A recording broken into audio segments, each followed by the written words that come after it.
మాతృదేవోభవ. ఇప్పుడు మనము ఏప్రిల్ నెల తులారాశి వారికి గోచారం ఏ విధంగా ఉంటుంది అనేటటువంటి దాని గురించి మనం తెలుసుకునే ప్రయత్నం చేద్దాం. ఇది కేవలం రాశి ఫలితాలు మాత్రమే. గోచారం అదే దీన్నే గోచార ఫలితం అని కూడా అంటారు. జాతక ఫలితం కాదు. జాతకాలు రాయించుకోండి, దాంతో దీన్ని అనుసంధానం చేసుకోండి, పూర్తి రిజల్ట్ వస్తాయి. నిష్ణాతులైనటువంటి వారిని కలవండి. మీకు ఏ విధమైనటువంటి జప హోమాదులు కావాలన్నా మమ్మల్ని సంప్రదించవచ్చు. ఇదే నెంబర్ ఇప్పుడు మనం చెప్పాం కదండి, స్క్రోల్ అవుతుంది కదా, అదే నెంబరు. మీరు స్క్రీన్ మీద కనిపించేటటువంటి నెంబర్ని మీరు కాంటాక్ట్ చేయొచ్చు మమ్మల్ని. మేము ఇండివిజువల్గానే చేస్తామండి. ఇందులో సామూహికంగా ఎవరితోటి మేము ఎవరితోటి కలిపి చేయము. అది మీకు పూర్తి రిజల్ట్ని మీకు తెలిసే ఉంటుంది. మంది ఎక్కువయ్యే కొద్దీ సామెత, మంది ఎక్కువయ్యే కొద్దీ మధ్యకి పలచనవుతుందనేసి ఈ సామెత ఉన్నట్టుగానే సామూహికమే, జాతకమే, ఇండివిజువలే, సామూహికమే. అందుచేత ఆ విధంగా మనం ఇండివిజువల్గానే చేయడం జరుగుతూ ఉంటుంది. సామూహికంగా మాత్రం ఎట్టి పరిస్థితుల్లో మనం చేయము. అందుచేత మీకు జాతక దోషాలు ఏమైనా ఉన్నట్టయితే వాటి పరిష్కారాల కోసం మమ్మల్ని సంప్రదించవచ్చు. అది మీరు హైదరాబాద్లో ఉండాలని ఏమి లేదండి. ఎక్కడ ఉన్నప్పటికీ, వేరే రాష్ట్రంలో ఉన్నప్పటికీ, వేరే ఊర్లో ఉన్నప్పటికీ, వేరే దేశంలో ఉన్నప్పటికీ కూడా మేము చేస్తూనే ఉన్నాము. వాళ్ళకంతా ఆన్లైన్లో మేము చూపిస్తూనే ఉన్నాము. సక్రమైనటువంటి ఫలితాలు వస్తున్నాయి. వాళ్ళ దగ్గర నుంచి వచ్చి ఫీడ్బ్యాక్ కూడా మేము అడుగుతాము. అది ఈ వచ్చిన ఫీడ్బ్యాక్లు కూడా చాలా బాగుంటూ ఉంటాయి. బాగానే ఉన్నాయి ఇప్పటి వరకు. అంచేత మీకు తెలియజేస్తున్నాము. ఇప్పుడు మనము తులారాశి వారి యొక్క గోచార ఫలితాల గురించి మనం ప్రస్తావిస్తూ ఉన్నాము. వీరికి తులారాశి వారికి పంచమంలో శని మహాదశ నడుస్తున్నది. శని యొక్క గోచారం నడుస్తూ ఉన్నది. అయితే ఇది స్వక్షేత్రం. పంచమంలో మనకి శని యొక్క సంచారం అంత ఫలితాలు ఇవ్వకపోయినప్పటికీ స్వక్షేత్ర ప్రభావం వల్ల మనకి శుభ అశుభ ఫలితాలు ఇవ్వడానికి సమర్థుడు. ఇకపోతే షష్టమంలో రాహుగ్రహ సంచారం జరుగుతోందండి. ఈ షష్టమంలో రాహుగ్రహ సంచారం జరగటం అనేది చాలా చక్కటి ఫలితాన్ని మనకి అందజేస్తూ ఉంటుంది. దాంట్లో మనకి ఎటువంటి సంశయము లేదు. రాహుకేతువులు ఇద్దరు కూడా మనకి, కేతు మనకి వ్యయంలో ఉన్నప్పటికీ ఆయన మనకి సరి అయినటువంటి ఫలితాలు ఇవ్వడం. కానీ 6వ స్థానంలో 180 డిగ్రీలకి, అదే రాహు నుంచి కేతువు 180 డిగ్రీల్లో ఉన్నాడు, ఆయన వ్యయంలో ఉన్నాడు. అంత శుభ ఫలితాలు ఇవ్వకపోయినప్పటికీ కూడా 6వ స్థానంలో ఉన్నటువంటి ఈ యొక్క రాహు మాత్రం చాలా శుభప్రదమైనటువంటి ఫలితాలను మనకి ఇస్తూ ఉన్నారు. ఇక సప్తమంలో గురు సంచారం జరుగుతోందండి. సప్తమంలో గురు సంచారం చాలా చక్కటి ప్రభావాన్ని ఇస్తూ ఉన్నది. అది ఈ నెల ఆఖరి వరకు మాత్రమే ఇక్కడ ఉంటారు గురువు. ఆ తదుపరి అంటే ఈ నెలలో కూడా కొంతమంది తులారాశి వారికి వివాహం జరిగేటటువంటి అవకాశం చాలా ఉందండి. అంటే కుదుర్చుకుని ఉంటే, ఇప్పుడుకిప్పుడు ప్రయత్నాలు మొదలెడతాము, ఇప్పుడుకిప్పుడు అంటే అయ్యేటటువంటి పరిస్థితి కాదు. ఇదివరకు మీరు మొదలుపెట్టుండి అవన్నీ కుదుర్చుకుని ఉంటే మంచి ముహూర్తం కుదరటం కానివ్వండి, లేదు ఇంకా ఫైనల్ ఒకటే డిసిషన్స్ ఉన్నాయి, ఎట్టయినా సరే చేసేద్దాము. ఎందుకంటే మళ్ళీ ఈ రాశి వారు తొందర పడాల్సిన పరిస్థితి. ఎందుకంటే అష్టమంలోకి గురువు వచ్చాక గోచార రీత్యా అష్టమంలో గురు సంచారం వివాహానికి అంత గురుబలం కొంచెం తక్కువగా ఉంటుంది. అందుచేత అలాగా ఇంత ముందు నుంచే ప్రయత్నాలు మొదలుపెట్టి అన్ని చేసుకున్నట్టయితే వాళ్ళు ఈ పాటికి ముహూర్తం కూడా పెట్టుకుని ఉండొచ్చు, ఫంక్షన్ హాల్ కూడా బుక్ చేసుకుని ఉండొచ్చు. అటువంటి వారికి వివాహం తప్పకుండా అయ్యేటువంటి అవకాశం ఉన్నది.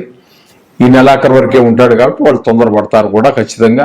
ఈ విధంగా వివాహ విషయంలోనే కాదు, మిగతా బంధుమిత్రులు, ఉద్యోగ వ్యాపార స్థలాల్లో ఉన్నటువంటి మిత్రులు అందరూ కూడా పూర్తి సహాయ సహకారాలు ఈ జాతకులకి అందజేస్తూ ఉంటారు. ఇకపోతే వ్యయస్థానంలో ఉన్నటువంటి కేతువు కొన్ని ఏదో అతి తక్కువ ఫలితాలు ఇస్తాడు, కానీ అశుభాలు ఎక్కువగా ఉంటూ ఉంటాయి. తద్వారా ఈ తులారాశి వారికి మిగతా గ్రహాలను కూడా మనం పరిగణలోకి తీసుకోవాలి. తీసుకుంటున్నాం కూడా. తీసుకుని మనం చేసినట్టయితే ఇక్కడ మనకి రాహుగ్రహ, గురుగ్రహ, 2 గ్రహాలు, శని మధ్యస్థంగా శుభ అశుభ ఫలితాలు ఇచ్చినప్పటికీ మొత్తం మీద 3 గ్రహాల యొక్క అనుకూలత చాలా బాగుంది. అందుచేత వీరు ఈ నెలంతా కూడా వీరికి చాలా బాగుందనే మనం చెప్పుకోవాలి. అయితే దీన్ని జాతకంతో అనుసంధానం చేసుకోండి, అక్కడ ఫలితాలు ఏముంటాయో చూసుకోవాలి. కాబట్టి అంచేత మీరు ఏదైనా ఒక కొత్త పనిని ప్రారంభించాలన్నా, వివాహాది ప్రయత్నాలు చేయాలన్నా చక్కటి ఫలితాల కోసం మీరు ఏమాత్రం ఎదురు చూడక్కర్లేదు. ఈ నెలంతా కూడా మీకు అనుకూలమైనటువంటి ఫలితాలు ఇచ్చే అవకాశం చాలా వరకు ఉన్నది. ఆ విధంగా ముందుకు వెళ్ళి చేసుకోండి. ఇక్కడ మీరు ఇచ్చిన వాటికన్నిటికీ మీరు శాంతి గురించి ఏమి కంగారు పడక్కర్లేదు. నవ గ్రహ జపం చేసుకోండి, చక్కటి ఫలితాలన్నీ కూడా మీకు అందుతాయి. శుభం భూయాత్. ఇప్పుడు మనము ఏప్రిల్ నెల 2024 సంవత్సరంలో ధనురాశి వారికి ఏ విధంగా ఉంటుంది గోచార ఫలితము. ఇది కేవలం గోచార ఫలితమే, జాతక ఫలితం కాదు. ఈ జాతక ఫలితాలు అనుసంధానం చేసుకోవాల్సినటువంటిదే ఇది, ఈ గోచార ఫలితాలు. ఈ గోచార ఫలితం ధనురాశి వారికి ఎలా ఉంది అనేటువంటి విచారణ చేద్దాం. అందులో మనకి ఈ ధనురాశి వారికి 3వ స్థానంలో శని భగవానుడు యొక్క సంచారం జరుగుతున్నది. ఇది 3వ స్థానంలో గోచార రీత్యా శని మహానుభావుడు చాలా శుభప్రదమైనటువంటి ఫలితాలు ఇస్తాడు. 3వ స్థానం ఒక్క శుభఫలితం అయితే ఆయన స్వక్షేత్రం అవటం వల్ల ఆయన మనకి ఇచ్చేటటువంటి శుభఫలితాలు కూడా చాలా ద్విగుణీకృతంగా ఉంటాయి. అంత చక్కటి ఫలితాలు అందజేస్తూ ఉంటాడు ధనురాశి వారికి ఈ ఏప్రిల్ నెలలో. ఇకపోతే చతుర్థంలో రాహు శుభ ఫలితాలను ఇవ్వజాలడు.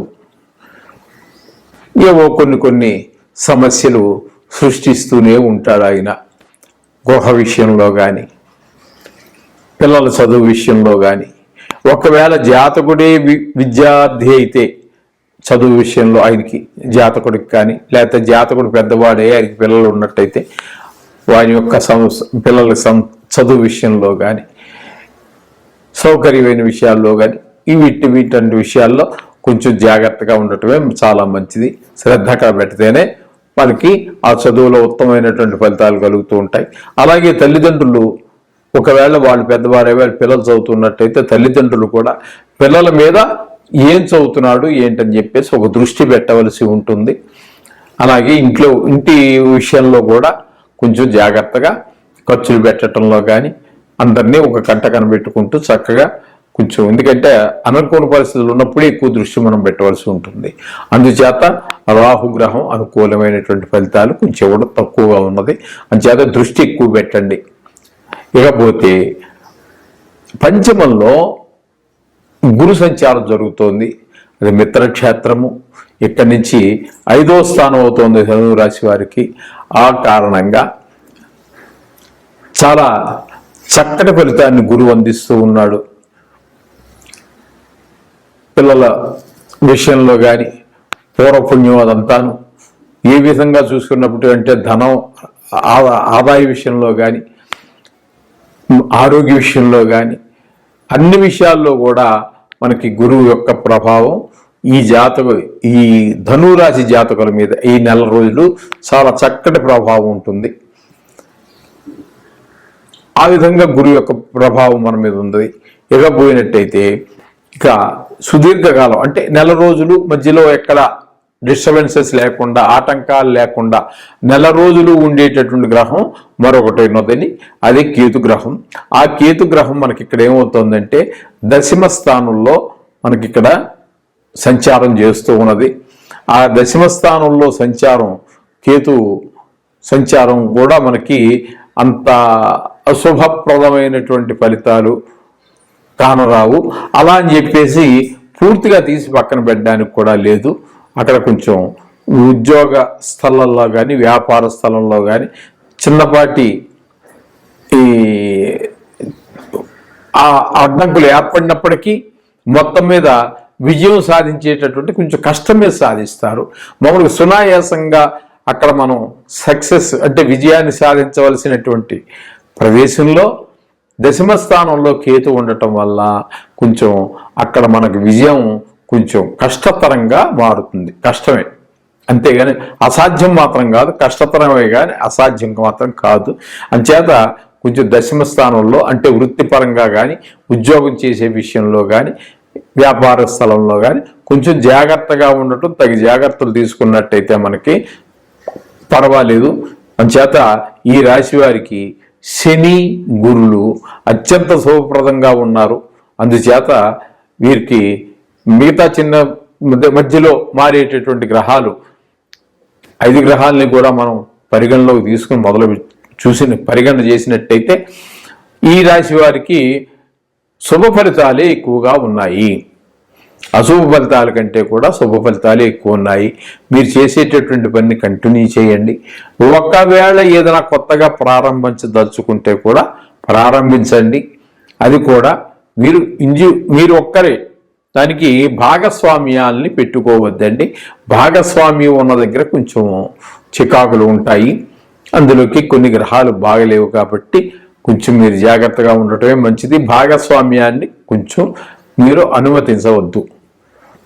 తప్పో ఒప్పో, లాభమో నష్టమో ఏదైనా మనం ఒక్కరం చేసుకోవటం వల్ల అది వేరుగా ఉంటుంది. అవతల వారి మీద మనం వాళ్ళ గురించి బాధపడటం కానీ, వారిని నిందించడం కానీ, అది అంతా వాళ్ళ వల్లే జరిగిందనుకోవడానికి కానీ అవకాశాలు ఉండవు. మంచి జరిగిందా మన గొప్పే, చెడ్డ జరిగిందా మనదే తప్పు అనేటటువంటి భావన మనకి సొంతంగా చేసుకోవటం వల్ల ఏర్పడుతూ ఉంటుంది. అందుచేత ఈ ధనురాశి వారు ఏదైనా ప్రారంభం చేయదలుచుకున్నా, ఏది చేసినా మీరు ఒక్కరూ చేయండి. భాగస్వామ్యంతో ఏ పని చేయకండి. అంత చక్కటి ఫలితాలు. ఎందుకంటే శుభప్రదమైనటువంటి 2 గ్రహాలు ఉన్నాయి. చాలా విజయాన్ని చేకూర్చేటువంటివి ఆ 2 కూడాను. శని భగవానుడు, గురుగ్రహము కూడా చాలా చక్కటి ఫలితాలు ఇస్తాయి. అంచేత మీరు ధైర్యంగా ముందుకు వెళ్ళి విజయాన్ని సాధించుకోండి. ఇక బాగలేని గ్రహాల గురించి మనం చెప్పుకుంటున్నట్టే ఆ నవగ్రహ మంత్రాలు చెప్పుకోండి. రోజు అంతా శుభం జరుగుతుంది. శుభం భూయాత్.